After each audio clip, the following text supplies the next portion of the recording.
Coming to you from the Strings and Things studio in Ventura, California, I'm Anne. I'm Katie. And I'm Karin. And this is the Strings Unraveled Book Club.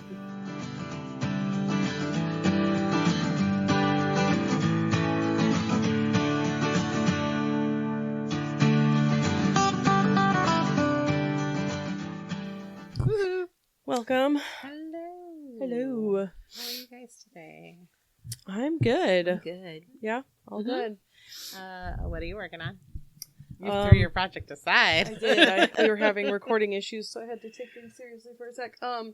I'm seaming together a very simple pullover, like raglan pullover that I made on my knitting machine, as like a quick and dirty little gift for my husband, because he gets cold and has been complaining about being cold. So that's what I'm working on. I have the pieces all done. I'm seaming it up. Nice. How do you do raglan seaming on a machine?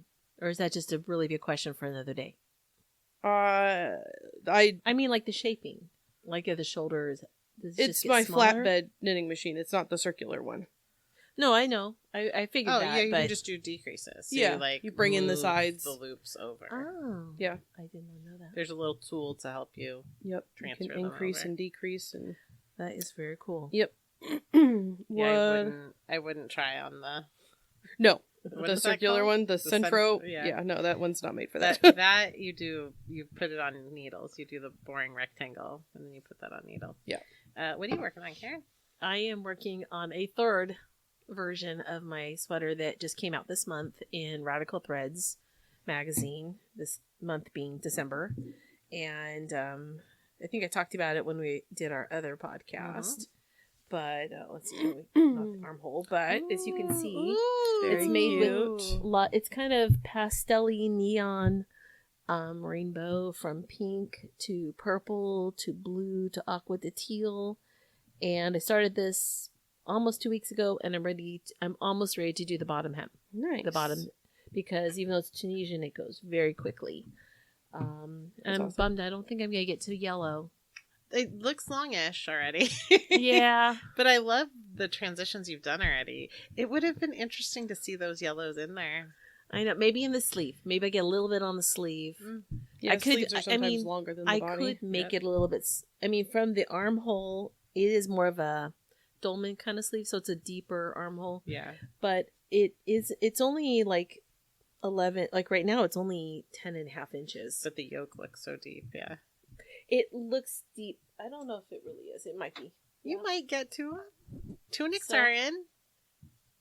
Tunics are in. Tunics are always in. So yeah, it feels soft, like I'm wearing a kitten. Oh. That doesn't scratch me. I knew you didn't have to skin. We did read a horror book. So. We did, Yeah. yes. Yeah. It's a little on theme for today. Oh yeah. No dogs in this one. What And are you working I on? am working on one of my many Magnus cardigans. This is the one that's in black as the solid and Karin cake. That's called something nutmeg, like spiced nutmeg or something. And it's sort of just like an autumnal rainbow. And it's coming along swimmingly. Nice. How One many of- is this? The third one? This is the third one of the 3 additional. Oh, okay. Wait. So 6 total? 4. Oh, total. 4. One You had one plus I had plus 3 one additions. finished, Yeah. and then I'm working on 3 simultaneously. Got it. Because like the color combinations are so fun. This one was stalled for a little bit because it's a very strongly self-striping, and these has patch pockets. And I was like, You gotta think. what am I gonna? Because the little patch pocket is gonna just be one color and Unless interrupting you the stripes. cut a bunch of yarn. Right. Can the patch So pocket go to the inside? Yeah, so that's what I did. Yeah. There you go. Sandshore? I was gonna look it up. That one was on the outside though. What? I did mine on the inside. Oh, I don't remember the name of it. Stone. I don't know. I was gonna. I promise you, Something. Katie. I had the thought. Stony Shore. When I Yes, talk yes. about I this- think that was it. Something Stone Shore? Stormy Shore, Stony Shore. It doesn't Stony matter. Shore. Yeah, That one something. I remember sewing patch pockets on the outside, so you must have done it differently. Right, I did. Yeah, because I think same problem because I used the self striping in the bottom. Of Yeah. it. And you don't want to break up the stripes. Right. I get it. I thought I was imitating that pattern, but I guess I'm just using my usual solution. Yes. You're making it up. Yeah, for which I'm yourself. happy about because there was plenty of the solid color contrast yarn when I was done with the first one, but the self-striping, I feel like I used every bit of what was recommended, even with like a more yarn conserving approach to it. But it's going well. I'm real happy with it. And so are the other two, but I'm only carrying one at a time. I was looking for that scarfy light yarn because I was daydreaming about starting one of those. Because it looks cute and fun. I know that's not what we're here for tonight, but can I tell you guys about something crazy I saw in the yarn world today? Yes, Of course. yes. You guys may have seen this already, but it was hitting my feed hard today. Red Heart all-in-one granny square. What does And that mean? it's sort of like the self-striping sock yarns where it's like sock 1 starts here and sock 2 starts here and then they perfectly match. Okay. Only it's granny squares. And I think it might be a 5-round granny square. I can't wrap Okay. my head around what you're saying. The Your colors- words are So coming it out, like but lines up one color per Perfectly round? per round. Well, you have to get your gauge. Well, you right. would. You'd have to make your, I your do want to first- try that though. I'm dying to Yeah. have it. It makes 14 granny squares that look like they were maybe 4 or 5 inches so across. each round is perfect, and you don't have to weave Yes, in ends. and no ends. That is And the very colors are cool. quite cute. Some of them look Ah, very I ugly in the know, skein. but it's Red Heart. I don't know. Well, I'm it's- so biased It It against depends on them. the red heart yarn. It does. And it's $12 for a big old honking skein that does 14 5-inch. They look like But what 5-inch does the squares. fiber feel like? That's what I'm like. Is this You gotta see, 14 red like, heart? yeah. Is this like or is this Super squeaky? Saver? Is this squeaky? All in one granny square yarn. Yeah, look at that. Watch the videos; they're fun. I want to try that. That's very cute. And the colors are really fun. Some of the colors look straight up ugly in the skein, but when you look at the All of the squares they colors are make, sold out. Where I was looking Well, at, there you go. I'm on Yarnspirations. That's where I was looking. Yeah. Oh my god, that happened today. Because Yeah. when I was looking at it this morning, only 3 colors were sold So out. that's it went funny. viral It did. Well, Well, okay. because that is a very appeling concept. Yeah. To be This able to- says no color switching. Just keep on stitching with 67% less ends to weave in. I love it. It's very appealing. It's like they reached in my brain and wrote that from what I would be That selling is it such for. a great thing to say. 63% more, less. No, the one before. Keep on stitching. No I like it. switching. Keep on stitching. Yeah, something like that. That's hilarious. Well, Right. if you find it, it looks like it's just their basic red heart, like Super It Saver. does, but- for $12, Yeah, you could make a cute blanket. It'll last forever. but it's only That's 14 true. squares per. For Yeah. 12. It's gonna take 2 or 3, depending on the size blanket you're making. Yeah. Anyway, I was a little fascinated. I might have snuck a couple Yeah. videos in during my work hours. That is fascinating. Okay, so we read Yeah, this time. This Thing Between Us, Mhm. by Gus Moreno. Yep. I looked up questions, but I didn't look up a longer summary. You could just do the back of the book one as always. It's terrible. I Okay. refuse to read that one again. Never mind. Uh, How dare I? right? I think You know, you're right. It does not give you a good, accurate Right? idea of what this book was going to be. I mean, I don't know that we're gonna find it. Okay, so Yeah. we're gonna skip the summary. Okay, that's honestly. You should read the book. I felt like this book was heavily marketed to us Yeah. and then misrepresented by its own back cover. Yes, I was Yes. not expecting what we got. No. I have mixed feelings. Okay. Now, my feelings changed from the first time. I did it early, and so I did have a chance to go back and, like, I listened to it on the audiobook and at like 1.5 times or maybe 1 3/4 times. So everything felt more intense. Yeah. And then I kind of liked it better. That's interesting because I've kind of taken to the habit of nothing is slower than 1. Like, I don't listen to anything slower than 1.25. Yeah, I mostly. usually stick with like 1.3. I listened to it. I just finished it today though because I tried to. I try and save it. Close to the Yeah, because otherwise it just slips right out of my brain. Yeah, so true. I was so excited because it's like fat chance with the library app. Like I'm getting more books than I can read at a time from the library apps, but I'm not like you have to wait. It's delayed gratification. Yeah. And it was like Monday night and I thought, oh no, I need to work on this book. It's like this week. And I'm like, I'll just look at the It Libby wasn't app. long. It No. wasn't Yeah. a long one, so that, Very, very manageable for the time I ended Mhm. up looking at it. But I looked at the Libby app. I'm like, this is a brand new book. It's not going to be available. Yeah. It was. I got it on Hoopla without having to wait. That's at all. amazing. Yeah. Well, let's build up some momentum for this book. So, Karin, you have mixed feelings. I like parts and other parts I didn't. I mean, some things maybe because when I listened to it pretty early, I missed some stuff. Ah. And part of it was like there's parts of it in the beginning that I thought they would pick up and do more with, and then like when they're like I had questions that I felt didn't really get resolved. Oh, okay. Well, maybe But it was also intensely sad. I mean, Yeah. the raw grief that is coming Mhm. through here. I'm not saying I enjoyed it, but it was just, you could feel it. That's deep right in my chest. So, go ahead. Oh, I was just gonna I'm say ready. I want to hear Katie's because, like, you're that's also nailed something I thought of it too. my opinion is that I thought this was a fantastic book, but it was really hard for me to read it. Yeah. Right? Yeah.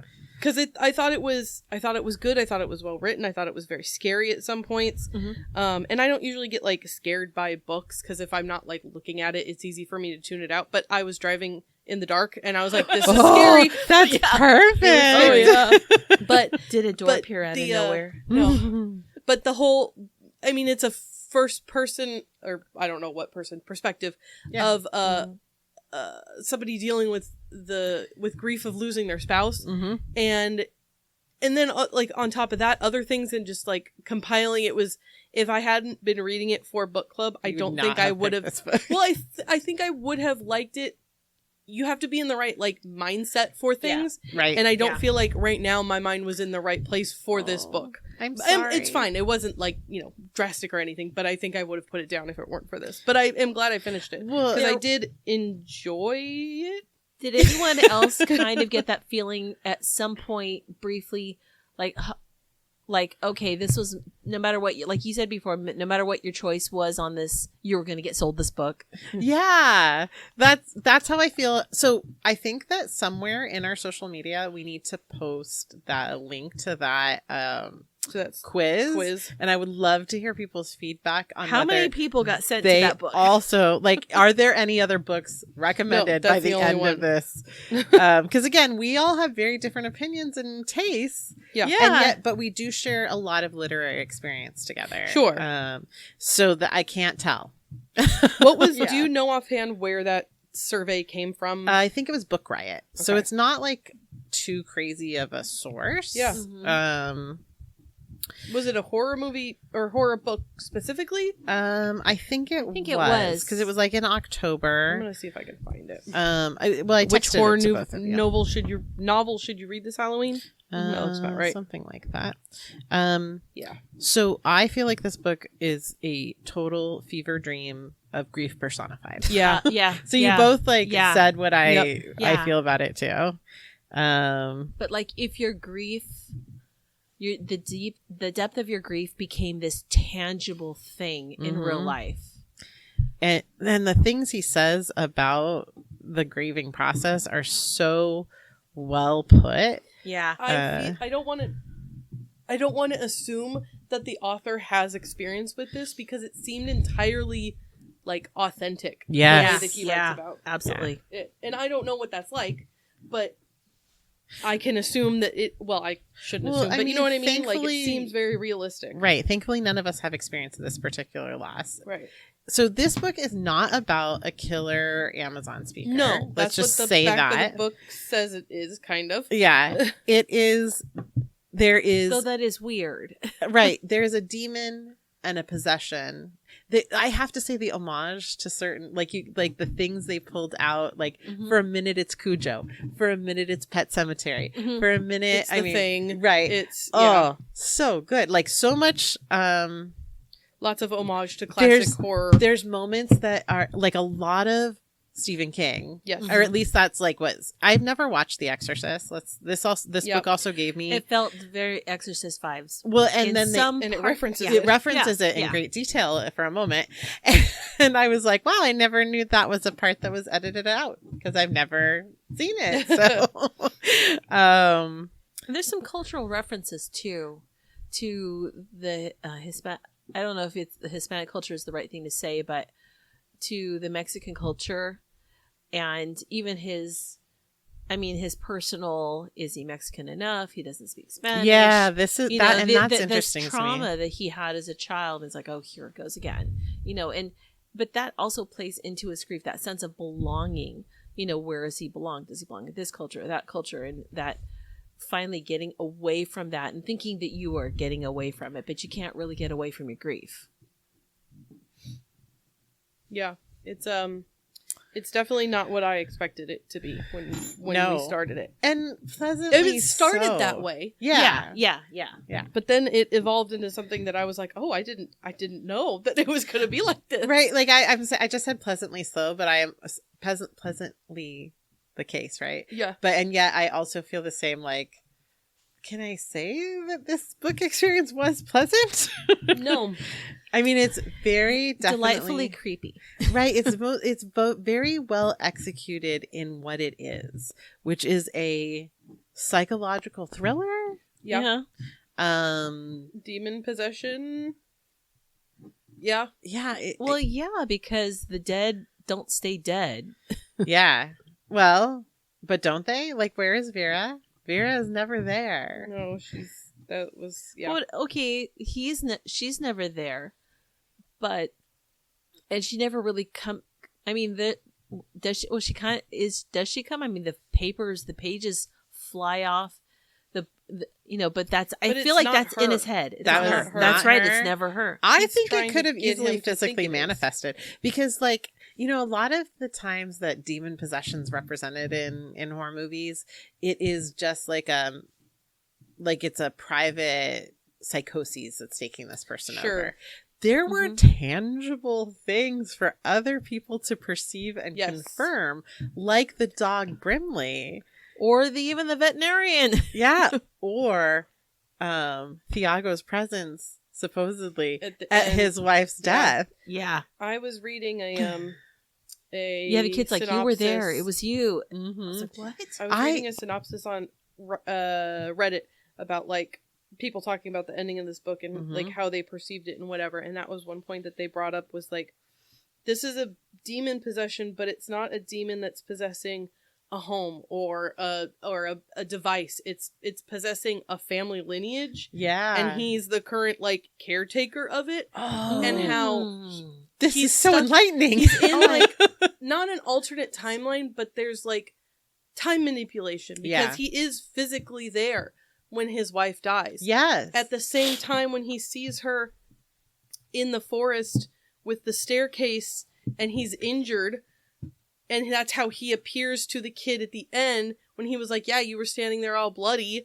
and I saw you and it scared me. I didn't connect. That Yeah, I that's- didn't either. Oh, the staircase in the forest is the stair So the in boy the subway. did see him all messed up and Yeah. torn up. The circle. I didn't even connect it. That was Wait, what good. about the previous tenant? He Oh, tracked her there- down. Fidelia? Because she experienced something. You know. She opened the She fought it portal. off. Fair Oh. enough. Yeah. So she's like, I hate you. So the social issues that are touched on in this are so of our time and Yeah. so well presented. So you've brought up like his ownership of his family roots and his I mean, I'm sure there's a lot of like, I'm not the right person to name this experience of being like separate from your Mexican heritage, but he is very separate from his Mexican heritage. It is an impediment to his understanding of what's happening. Mhm. Like, so then when Because he the thinks demon, about if Vera had been around, she could have understood. Yeah, She could have gotten yes. the answer. But she couldn't because she had to die first for him he's- to. when he is in his dream state, Yep. and he finds Fidelia again, and the voice takes over and starts speaking Spanish. Yeah. Like, because we know that is such a, like, border for him, or a boundary for that to start happening out of his person. Oh, that was, I mean, it's very spooky. Who knew that would be so scary? It's very spooky. I found this Reddit article, or not article, but comment that I was looking at that I'd like to. It's a little bit long, but I think it gives lots of good Is this context. our missing summary? A little bit. Thank you. Katie. So this person says the cook/demon is revealed to be a family curse, and considering how the entire book is addressed to Vera, I think the ending was very fitting for the type of story that it is. Some families seem prone to tragedy. Everybody seems to get sick or die. Like life is some never-ending grieving process. Thiago tells us about his absent father and death, if I remember correctly, about his mother dying of cancer, and then, of course, Vera. To me, the family curse seemed like a grand metaphor, with Thiago feeling like he's the common denominator in all of his life's tragedies. It's always his loved ones getting sick or killed, and him surviving. To quote him after the vet suggests he sues the city for the cyanide bomb, he's sick of getting money in exchange for those he loves. The ending isn't happy because he essentially gives into the grief and the feeling that everything is somehow his fault. That's why it switches to third person at the end to address the reader in the last sentence, to say that it could be you giving in. We all grieve and we all will die, but it was his choice to take himself out and end the curse of his loved ones dying. In terms of the Itza being haunted, it wasn't really. I think Thiago made it clear by saying that other people have had weird experiences with it glitching, but theirs was different. Even when they got a new one, it still malfunctioned. It was him that was haunted, not the robot. But it's a modern story, and Thiago used the Itza on a daily basis while alive. If it was his fault that Vera died, of course he would sabotage the thing that they rely on a day-to-day basis to use. I think there's a lot more to say about the aspect of Mexican culture in the book, but I don't feel all that well qualified. Diane mentions that we're all a little haunted, referring to those of Mexican descent. And Fidelia just made it easier for the curse to come through the door she made. But I think there's something in the fact that she created the door as an act of revenge for greedy white men buying up the property and raising rent for minorities that presumably have lived in the neighborhood for decades. That's the one area of this book that I feel doesn't quite fully fit into the rest, but it's also not an experience that I have lived, blah, blah, blah. That's basically the end of what this person has to say. Well, I guess it's a little bit of a MacGuffin. Yeah. Because I know she's like way off on her own journey. Yes. But she did do like the inciting thing. Yeah. And I think another part of that fever dream while he's getting his teeth worked on is he starts to have visions of their place. Awful. And there's a new couple living there. Yes. And they're saying the same things. Yes. Like, I think the scratching is coming from the walls, which is probably not his problems. It's going to be some other thing that has come through the doorway. Yes. So was the dentist picking his pocket while he was under? Because if I ever have to go under, now I'm going to worry about someone stealing my stuff. I know there's an extra that just tangent, but I have so much anxiety about being fully sedated. I have so much anxiety about dentistry that part of the book was also just terrifying. I'm like, I don't like it. Dr. Monzon has really kind of cured me of that anxiety. Good. So that I've actually really let go of. Okay. As long as I get the dentist I like. Sure. I don't think there was he was going to a dentist out of an emergency that he had no connection with. Like, my dentist, I love her. She's great. I will go to her forever and ever, and I would never have a problem. But if you're in an emergency situation, you have to go to someone unknown. You're putting a lot of faith and trust in a vulnerable moment. Yeah. And there's a lot of vulnerable moments in this book. I don't think that he was being pickpocketed. I think he was so in his psychosis that I don't think he knew what was what. I've had dreams where I thought I did that to my mouth, though. I have never dreamed I have bit my tongue off. That was really gruesome. But I have had dreams, and I do grind my teeth at night, so I probably was grinding my teeth, but that I had like ground them down to shattered nubs. Ugh. Yeah. Ugh. So that really hit home. Yeah, didn't like that. On a small tangent, but also talking about dentistry. Now, we read a book about a family and their kids going off into, because remember they had the extra cheap vacation, and they rented a house out in the middle, like nowhere, and the world was sort of ending, but the owner and his daughter came too. Did we read that together? No, I know what book you're talking about. That but sounds no. familiar. Well, they made a Netflix show of it with Julie Roberts. It's a movie. Oh, that's what's It's a happening right now. I haven't That's watched what's that happening movie, right now. so are you going to talk about anything more about it? There is a thing Nope. about Yep. connected to We can dentistry. spoil it That's for That's our- it. we That's can all I'm spoil it saying for our is there's a listeners, but you can't dentistry spoil it for trauma. me. That's it. Oh, great. Maybe I'll never watch it now. No dentists were harmed in the making of that movie. Though. Oh, okay. But they harm others. That's dentists never laugh at you quoting the song from Little Shop of Horrors. Yeah, they I wanna probably be don't think that's funny. dentist. No, Why they don't think it's funny? no. Okay, so back to the story. So you have questions? Yeah. Would you recommend this book to someone? Depends on the person. Yeah, it depends on the person. Say Yeah. why or why not. We already know that. But then what? Or with caveats. Yes.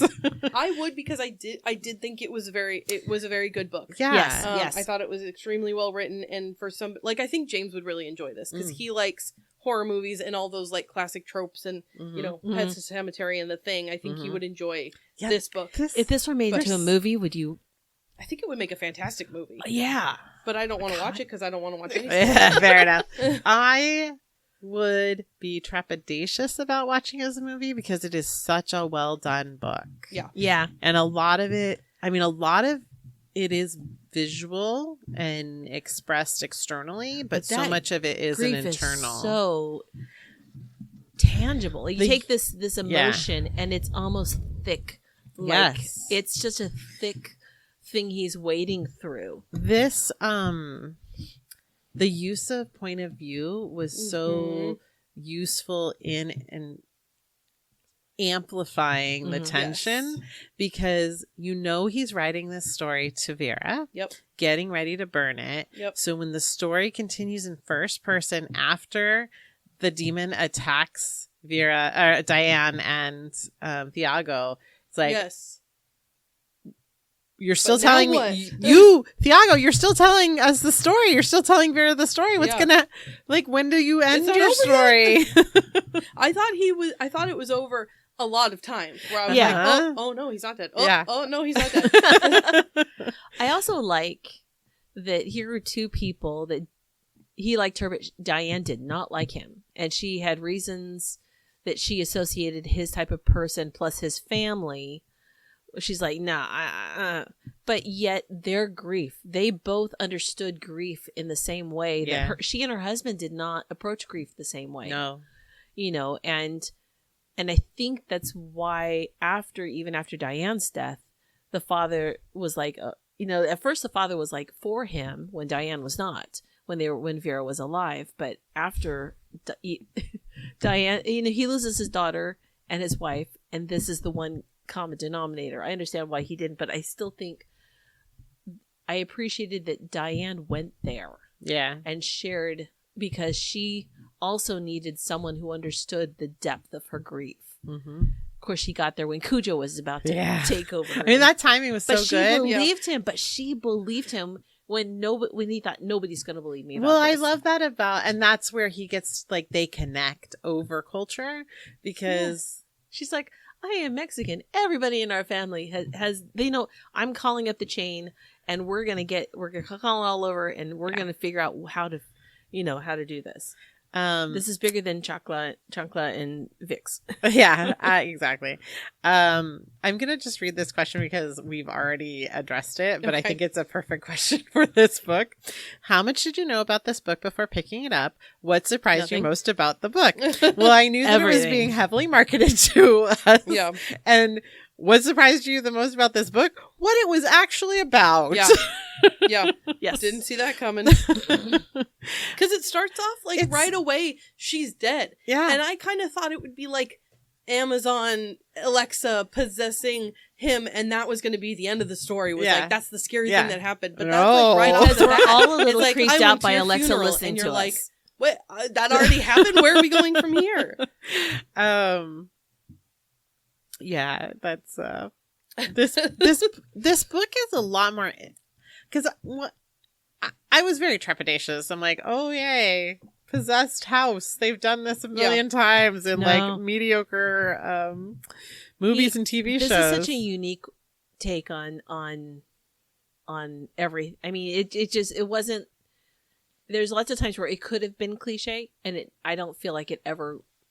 No, part of it. Yeah. Went there. I wouldn't say I was pleasantly surprised, but I was surprised. Yeah. Yes. I mean, pleasantly surprised in the way that I enjoy horror fiction. Mm-hmm. Yeah.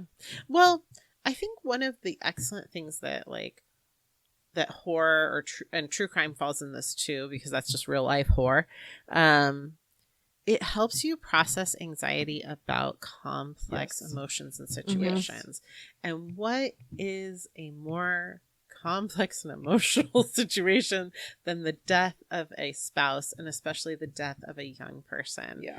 In just like a flippant situation. Yeah. Like random way. Right. These kinds of things, or these like choices that people make that could be just totally innocuous. So there's this kid, he's being pulled into a gang. They tell him to steal something we can sell, and he ends up killing a woman on his first naughty act. Totally by accident. She fell back and hit her head. Have fallen and bruised her tailbone. Yeah. That wasn't, and hurting her was not even part of his initiation. Yeah. It just is what happened. Or even his grief versus the shallow, what I feel is the shallow processing of people that are that, you know, they wanted to feed on the grief. Mm-hmm. Like her friends who really did not know her the way he felt. They clearly didn't have the depth of emotion, or they in his coming from his view. But was it totally random? Grief the same. Was it? Or was it manifested? No, well, that's the accusation, is that it was manifest. I'm not saying that was all actually very like engineered by this evil force. Yeah. But I'm just saying, like, these things happen in people's day to day all the time, where you make one bad choice that could end with no problem at all. Yeah. Like yesterday, I was driving Dante around. I was going through the intersection. Someone made a left-hand turn that was probably, they really didn't have enough time to do that, but they couldn't see me because of the position of the other cars and all that. I stop in time. There's a car following real close behind me, also stops in time. It could have been completely different. But that all ended nothing. Yeah. We all got where we were going. Yeah. It's like if you didn't turn back to go get your key or whatever. Yeah. You know, but one tiny split second change in those situations would have completely changed. Yeah. And these things turn tragedy into everybody's life every day, all day. Yep. Like he kept saying, if I had driven her, this wouldn't have happened. Wouldn't She's it like, be nice if the alarm had gone off on time, she wouldn't have been running late. But he turned off the alarm. Well, that's what the evil spirit told him. But did he? That's an interesting scene to bring up. Was he being manipulated into guilt by the evil force, or did he do it in his sleep? Because he was sleepwalking. Mm-hmm. So maybe he did do it. I mean, the evil force really didn't have to manipulate him that much. Want a milkshake? Yeah. So what about when he walks in the room and it's not Alexa? What did he call it? Itza. Which and Itza was communicating to something.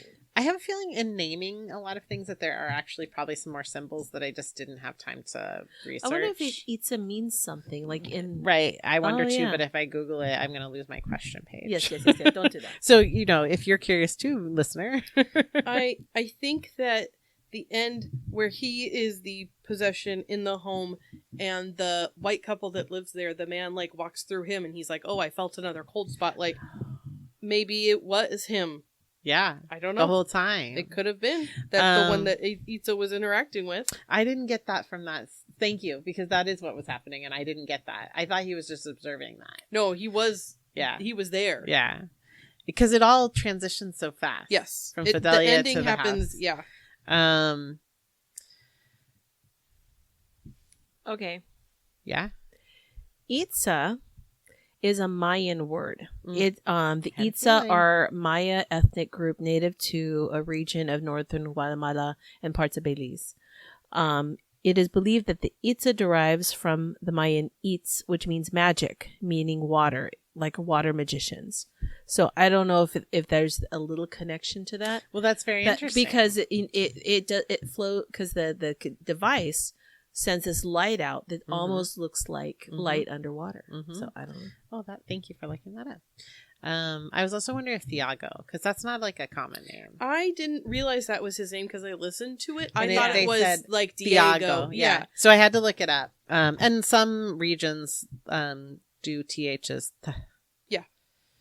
So the reader of the audiobook was real good. Yes. Fantastic. Yeah. And it was he did such a good job because you could tell really well in very subtle ways, like when it was his dad's voice. When he was speaking Spanish at the end, that it was like you knew it wasn't him. Yeah. He did a fantastic job. Oh, yeah. Like the voice is the cook. Yep. Yeah. Also good. Yeah. Spooky. Yeah. So Thiago means may God protect. Oh, holder of the heel. It's like James, but it means may God protect. So here you have this person who's not particularly the religion. Didn't they even talk a little bit about religious? Like, they weren't religious, and yet here she was having to have a big Catholic funeral, which is not what she wanted. But he ended up. Who did he bury? Cremated in the way that she wanted. He buried Brimley. Which was so sweet. He became a tree. He's like, no. Well, he planted a tree over. He would have. No. They took Brimley's body out and used it for possession. Yeah. That's what she meant. But I got to that part because that was before things started to get real spooky. Yes, because it's like, oh, this is so sad. And then he moves, and then he finds the dog, and you're like, oh, yay. And then the dog died. And then I turned off the book because I was like, I'm done for today. I was really wondering, because my kids leave movies when the dog gets killed or hurt. I was like, no. This is too many things for this poor guy. And Brimley was so dumb sweet. Like, I think Brimley was real at first. Yes. I'd second Brimley is definitely. But Brimley just shows up out of nowhere. Which that was, that I think portraying it that way was to keep us in that distrust tension. Yep. That nothing good can happen for Thiago. Because there's a lot of things that do happen when you're like, because he even like vocalizes it. It's like, this isn't real. Like when Diane shows up, he's not sure if he can trust her if she's actually there. Yeah, and so the whole time you're like, I don't know if this is actually happening or not. Yeah, and that just keeps us in that tension with him. But either of those things, maybe they weren't. Like on a second reading, like what if you read it with the intention that Diane was never really there? But that can't be because they have a whole funeral and stuff for her. How about the fact that the veterinarian showed up all disgusting like that in the hotel, which they don't describe. Like the thing you don't see is the most like upsetting, right? Yeah. They just talk about the mud shadow and gore. Of him and the coming mud and gore through the hall. I didn't like it. Yeah. Okay, so I'm going to ask you a different question. Okay. What are some of your favorite scenes from the books? Why did they stand out to you? I liked when everybody was happy, and I liked when Brimley was alive. Aww. And he said that he's outside romping the door. Through the forest. Yeah, he's outside the door, trying to get in. Oh, I really love him reading the guest book and coming across the cousin or nephew's comment. Life is life. Life is life. That's life like is in life. my head so much. You guys are gonna hear that like a lot Life now. is life. What are you gonna do? It's like such a thing for a young person like who that. hasn't experienced life to say, but it's right. But it's right. It's not wrong. I mean, life happens. Is life. Yeah, this is terrible. Sorry your wife died. Life is life. May we never say that to anybody. Oh, I can't. Oh, what if someone's really annoying me at work and I get up on them? Please remember, I work in a funeral home. That would not be nice. What was the most challenging or difficult part of the book for you to read or understand? How did you overcome it? So, Katie, you've already shared the Brimley stuff. How did you come back to the book? I don't after think that? I was like time limit. Well, kind of. I was driving home, and it was like, it was near the end of my trip. So I was like getting ready to stop anyway, but at that point I was like, I don't want to read this book anymore. But no, it was I wouldn't say that was the most difficult part. It was probably, well, I don't even know if it was the saddest part, but it was like the final straw at that moment where I was like, this book is sad. Yes. I found him being ostracized after Diane died. Yeah. Really hard difficult. to take. And then, like, it's really sticking in my head that the stepfather, who's not legally related to Vera, would think that he'd have any claim on the life insurance. Claim over the life insurance money. Yeah, I don't like that. Nope. I see families acting badly all the time, so that was like, oh no, Yeah, that's not nice. You run away with all that money. Was that his way of trying to get something? Did he feel like you don't deserve? You can't have this part of my wife, you know? Or I think he believed that. Well, the that life he was insurance responsible. Vera's, Yeah. Oh, his rejection of the money. Yeah. Because the life insurance was Vera and Thiago's. Like, the stepfather has no claim. Like, that was very disgusting to me. Yeah. But I guess it was just another way to illustrate Thiago's, like, detachment. That he's like, okay. Yeah, take it off. I mean, I think at that point he knew what he was planning to do. Yeah. I felt kind of a real uncomfortableness, discomfort when the books are coming off the things, and he sees what he sees, but does he really see it?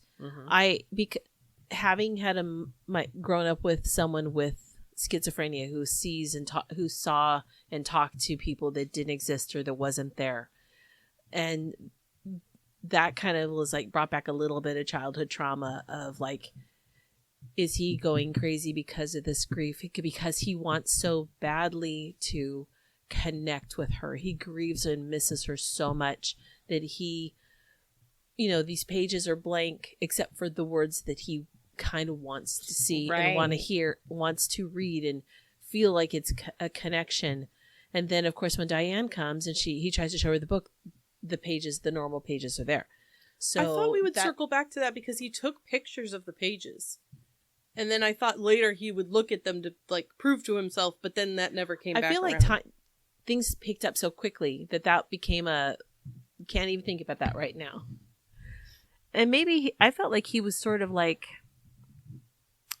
I just, this is so overwhelming. I don't even want to get beyond this. I'm just going to let myself get buried by my grief because there was one point where I almost thought he was like on top of a building about to jump or something. Is that maybe when he didn't take his plane flight and he's looking out at the... Yes, and I was like, oh, wait, is he about to jump? Well, that's good I was a little confused. About like the author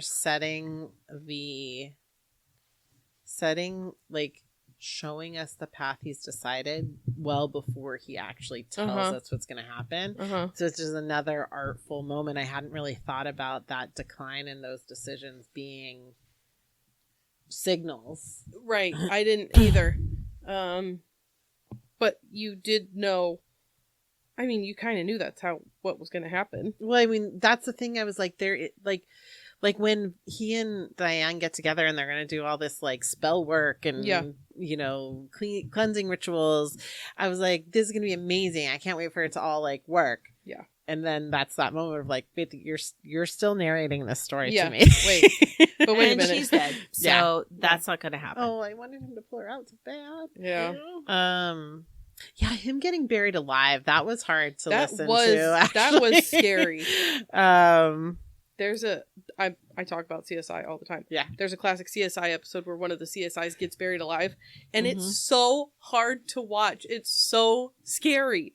And yeah, I didn't like that. Nope. It's terrifying. Is that the one where she's actually put into a drum and the drum is because that's in the newest CSI. Well, then we have Bones. I think Bones got buried alive a couple times. I love that show. They've also done that in the newest season of Bosch, which that one I have problems with. But anyways,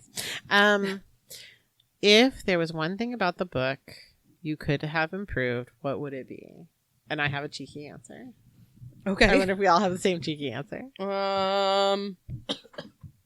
I don't know. The description on the back of the book. Oh, yeah. Well, yeah. I would have changed that.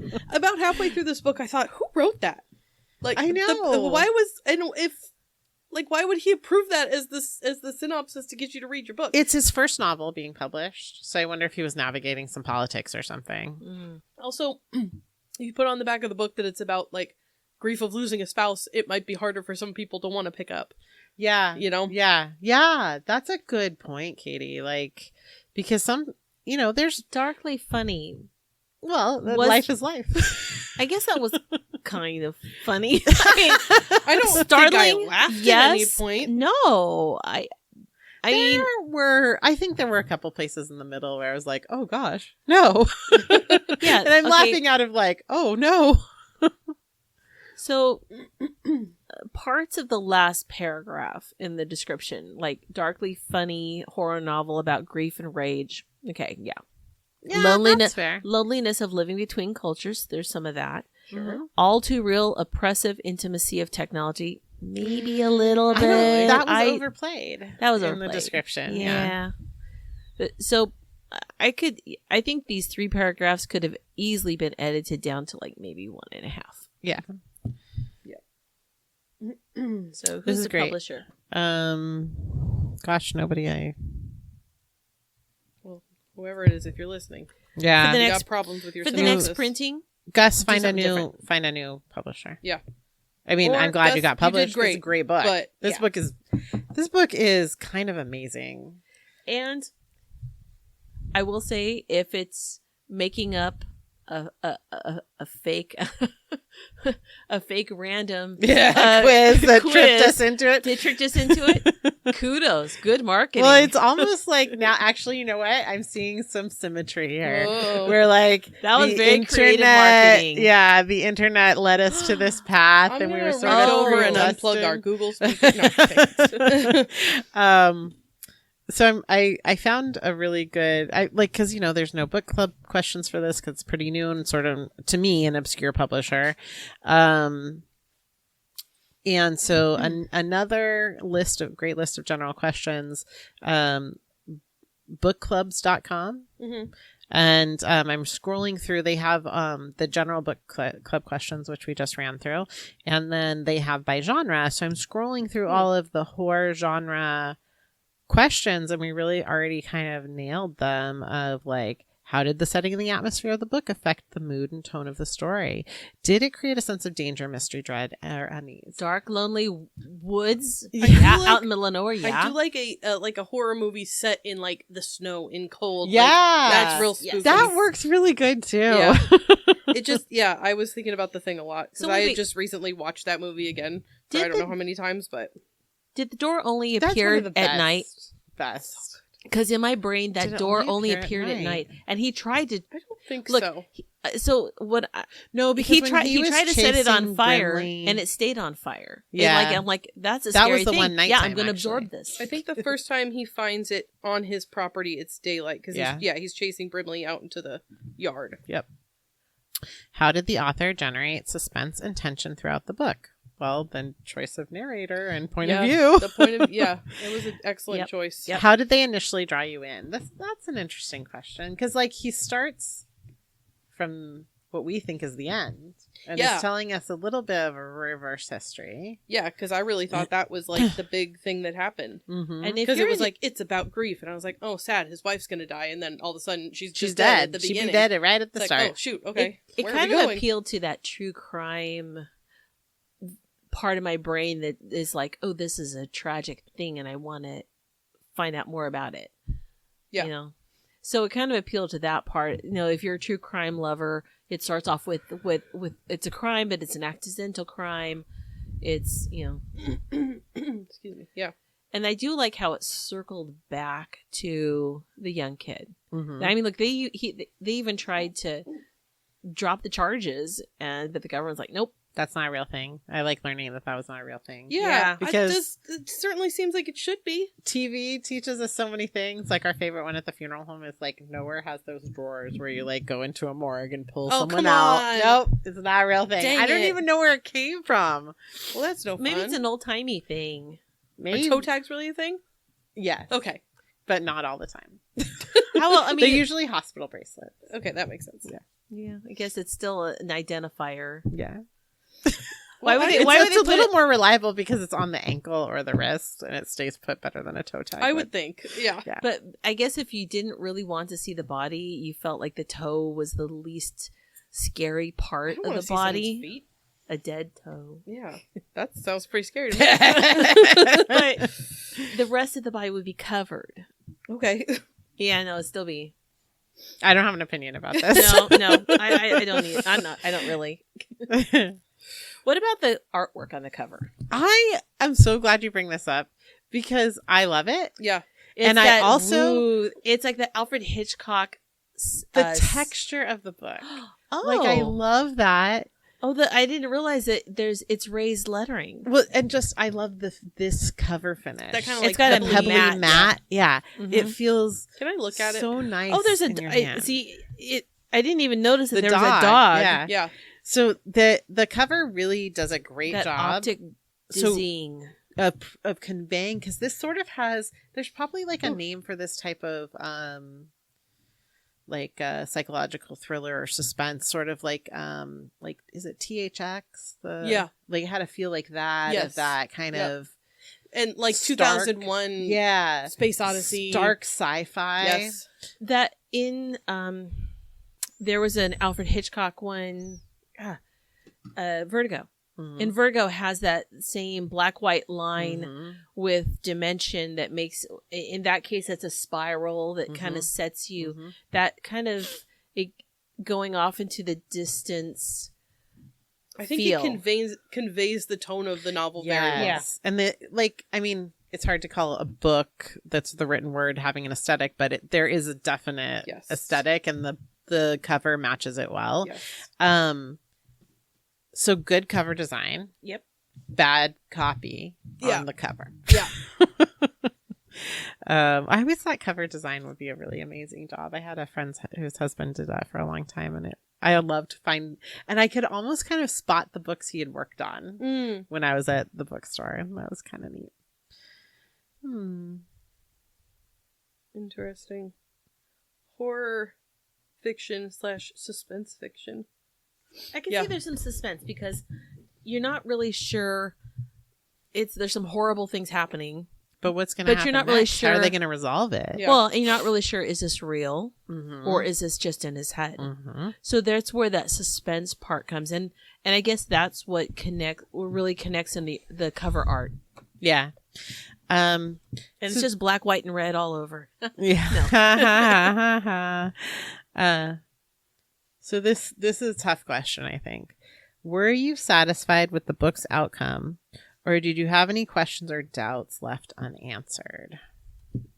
I kind of like, well, I guess the question is still unanswered, is like, does that mean it's the end, right? If he kills himself, is it over? Because I think Diane even says like that it doesn't necessarily mean that anything's going to happen. Right.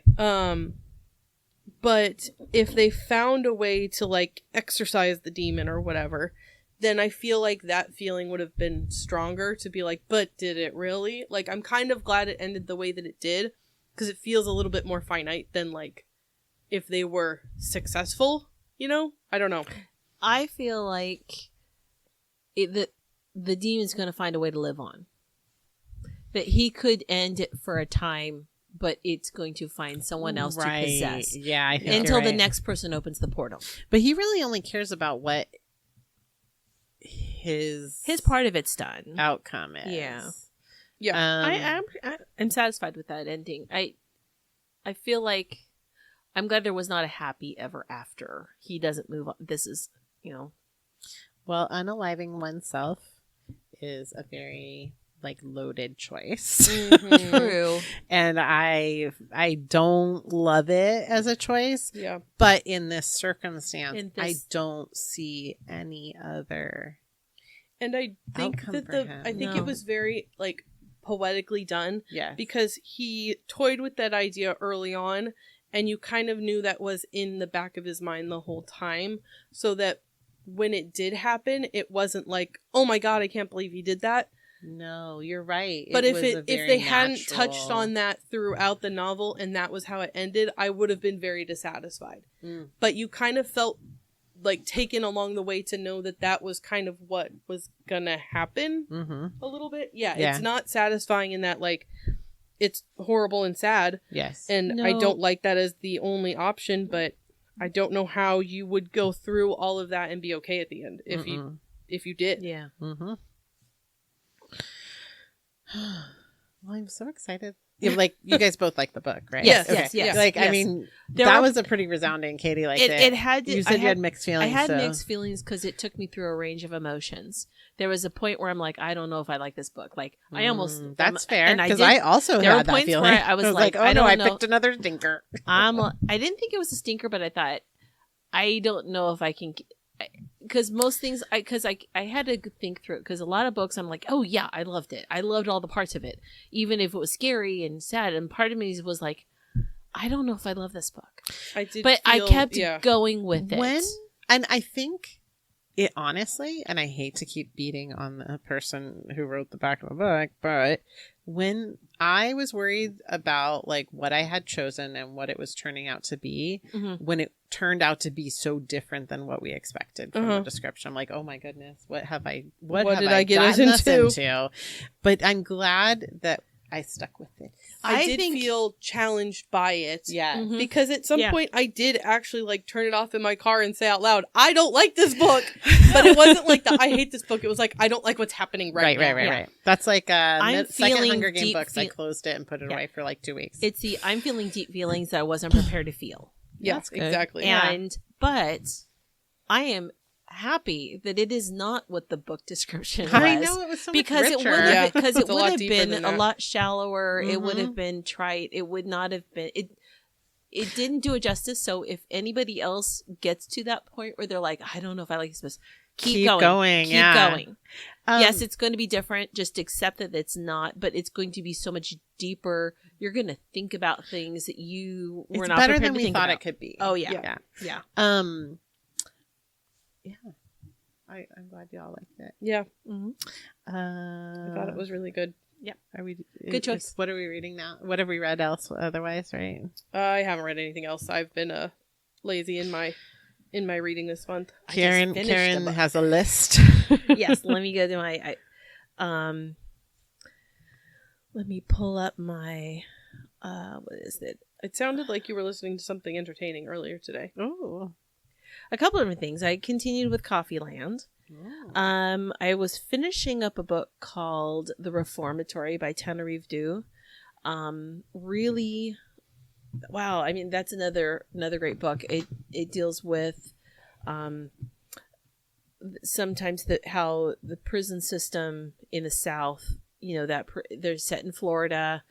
This young boy tries to defend his sister in a town. He's a young black boy, not even 12. And the judge and everybody else is white, says, well, we're going to send you to the boys' school. And he's like, okay, I'm going to school. Okay, there's some chores to do in school, but it's not really school. It's a penitentiary for and there's a lot of spooky things. The dead don't stay dead. In fact, one of the boys, he says, if you're dead, stay dead. That boy was dead. Oh, no. But he didn't know he was a boy. But anyway, sounds creepy. Yes, but there's a justice that happens in there like too. that. So there's stuff happening outside, inside. It's set during I think late 60s, early 70s, during freedom marches and stuff like that, and there's some hoodoo going on too. So I like it. That was really good. So the Reformatory, yeah, really good. I did listen to Who's that by the Reformatory? Tenerife Dew. She just won a huge award. Yeah. My sister knows her, like Really?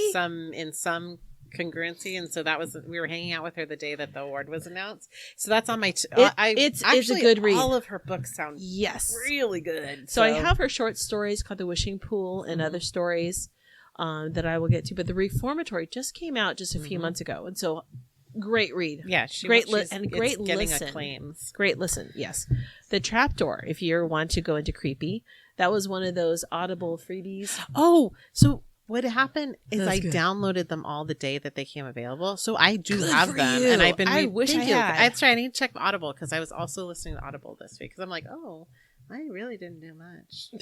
Last month you had like 20, so. Right. Well, it's like, did I read anything? Go on. So I was between 2 books for our new book. Oh, I haven't given you my list. Oh yeah, yet. give me your list. So it is almost I was like I listening didn't to read. the one I did not choose. That's all. You're not done with your list. Continue. I had one that I was going to choose, and Okay. I opted to do something Gotcha. different. Gotcha. And it's called The Last One by Alexandra Oliva. Think of it as Hunger Games-ish. It kind of gives me Hunger Game vibes. These people, it's a reality show, but then the world, while they're stuck in the reality show, goes bad. And and so all of these bad things that they are encountering, they think is just part of the show. Oh, that's interesting. But it's actually, this is because people around them, they think that these are props that they're coming across that are dead and stinky, but they're no, doing they're really such dead. a good job on their special effects. And they're like, they don't have names so much as they're the cowboy or the Air Force, which he's not really a pilot of jet planes. So it starts off with the first one to die was the editor. Oh, we love a book that starts with a death right at the beginning. Yeah, so that one's it's fun. Yeah, it is fun, but it's also like creepy. So, and it's a 10-hour and I still have 10 hours and 43 minutes left because I only just started taking. Oh. So that's called The Last One, and so I've started that one, and it is entertaining so far. I finished one of those books, The Ankle Snatcher by Ooh. Grady Hendrix. It was great. It was. So these are, it's all these short stories that Audible gave away during October. My plan is to put them on while I'm driving my son to school. So you creep him out. Well, he loves good short stories. Then have a great day at school, honey. Right? But then he told me he wasn't really listening. Well, he's my horror movie watching buddy. So Good. I thought he'd enjoy it, but he's too deep in his Reddit threads. So I'm just touching on those. I was really excited that they were still in my Audible library because they'll give things away but then they have like an expiration. Yeah. So if you see those, you download them. Yeah, because it won't be free forever. I would love to support authors, and those are worth buying if you come across them. I read a book by Justin D. Torres. It's called We the Animals. It's his first novel. It's very short. It was a 3-hour audiobook, and it was so good, but so awful at the same time. It's a coming of age story about someone probably around my age. And he and his 3 brothers coming up in poverty. They live in in a suburb in New York, and they have very young parents. And it's just his coming of age story and how that turns out. And it's really good, but like kind of a bummer ending. And then I read The Gentle Art of Swedish Death Cleaning. The what? Oh, you were talking about this. The Gentle Art of Swedish Death Cleaning by Margareta Magnusson. And the idea is like, look at how you organize your life and start paring things down. And it's a little bit of, Marie Kondo-esque in the sense of clean up and keep what matters to you. What's different? As if you're going to die, just keep. Well, think about what you're going to leave behind for other people to deal with. Gotcha. Don't clean like worried that you're going to die, but think about the consequences of the mark that you leave. And it was pretty fun. My favorite thing was probably not what she would like me to take away from it, which is she kept referring to her age as, I am somewhere between the ages of 80 and 100. And I love that.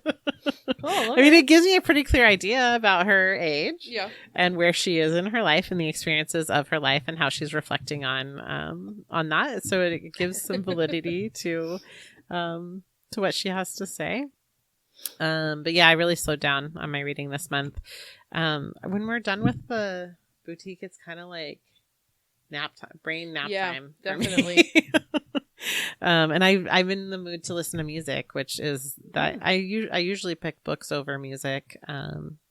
I did reread a book The Egg and Other Stories, which is a free collection of short stories by Andy Weir, the author of The Martian, Project Hail Mary.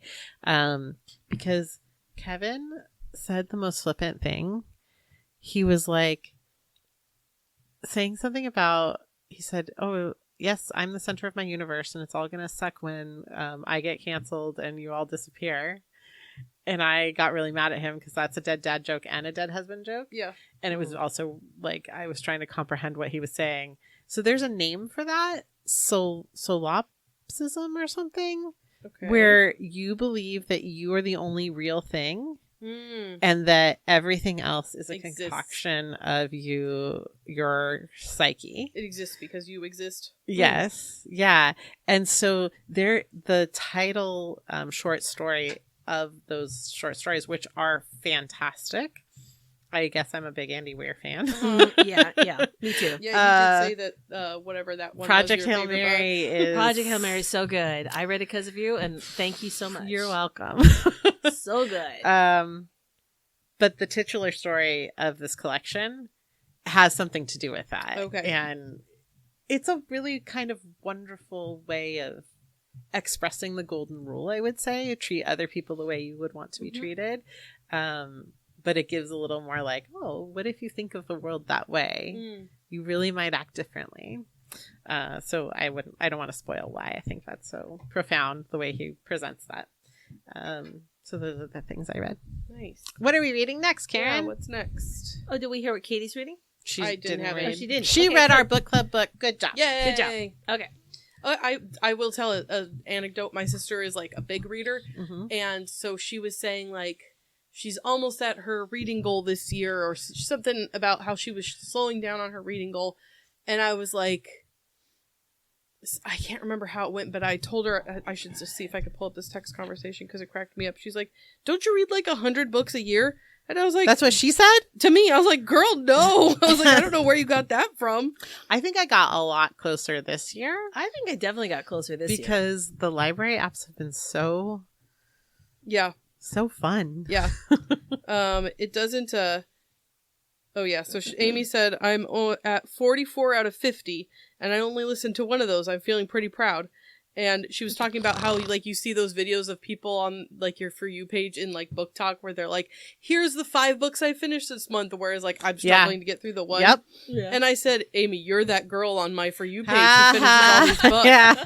And she says, yeah, right, you're at way more than me. And I was like, if you're at 50, no, I'm at like 20 something, maybe. But look at that, because when we started this, I don't know, because you've been always a pretty like good reader, Karin, right? Yes and no. I went through phases where I just ate up books like they were cookies. And other times where I'm like, all I want to do is sit here and play Candy Crush.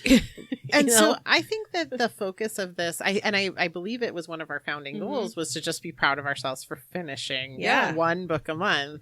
And we've all reached... That's a huge accomplishment. We've all reached well beyond that, though, too. 12 books times 5 years.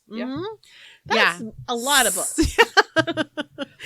Plus, then there's the in-between time. Yeah. I went through periods in my life where I would read like a book a year. Right. Same here. Same here. And I have always been a bibliophile. It's not that I didn't ever love reading. It's just we just don't prioritize it. Yeah. It takes discipline. Definitely. And I'm grateful that this activity has brought that discipline back to me. So thank you, guys. Yay. What are we reading, Karin? Next? I think that is a book I want to read. So the book I chose has a funny story why I chose this. So I ordered the last one, and yesterday I was over at Super Busy, and the funny thing, and this is important to the story, is when I parked, I had to park in front of the FedEx guy, right? So, he was delivering stuff to Super Busy. And since we were over there, I thought, well, I'm just going to go by Tamper Books where I ordered my book. And I'm just going to see, I know it may not be in yet. I did not get an email. I'm just going to check since I'm in this part of of town anyway. So I pull out and the FedEx guy pulls out, and I go up to Tamper Books and I pull into the driveway, and the FedEx guy pulls into the driveway. That FedEx guy is the nicest FedEx guy I've ever met. FedEx, not UPS?